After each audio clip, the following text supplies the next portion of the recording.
Well, grace-energized lives follow the Titus 2 model. When Paul got down to everyday life, look at the end of verse 4. He said at the end of verse 4, if you're energized by grace, you will love your children. Now, I've spent 2 or 3 weeks describing this. In fact, someone described it to me. They said, you're in neutral. I said, really? Neutral? Boy, that's a good description. I said, well, I'm like Peter then. Peter says, I want to stir you up by way of reminder. And so I'd like to remind you, what does God say will last forever from all the endless and mostly unseen work that a wife and mother does every day? The deeds that are offered in obedience to the Lord, produced by grace-energized love.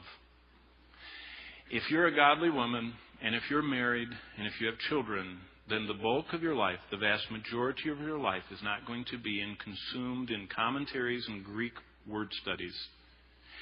The way you serve God is not in having the thickest Bible study notebook and know the most Bible facts and doctrine.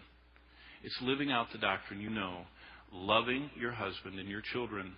And when God has you stand before Him, when He looks at that segment of your life, your marriage and your time that you had children, He is going to judge you not on the size of your Bible study notebook, but on the amount of the love that you in obedience expressed to your husband and to your children. That's basically the bottom line of this. Our gifts, our ministries, all one day will cease to exist because they will cease to have purpose or meaning. But our showing of love, in the context of Titus 2, to our husbands and children, and practicing that love and living that love now, are of utmost importance.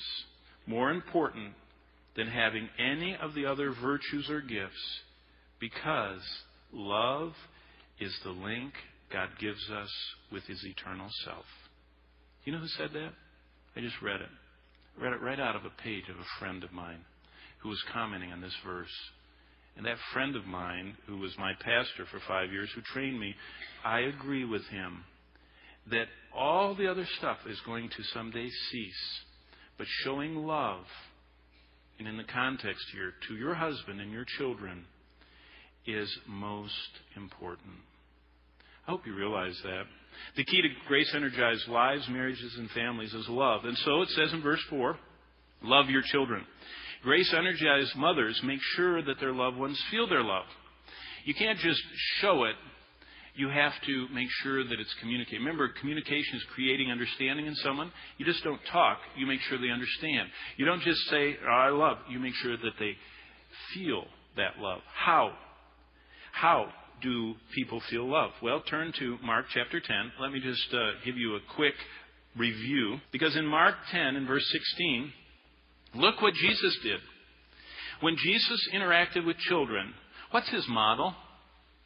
Now, Jesus, what He did so much that the whole world couldn't contain it, John said. But what is important is written down.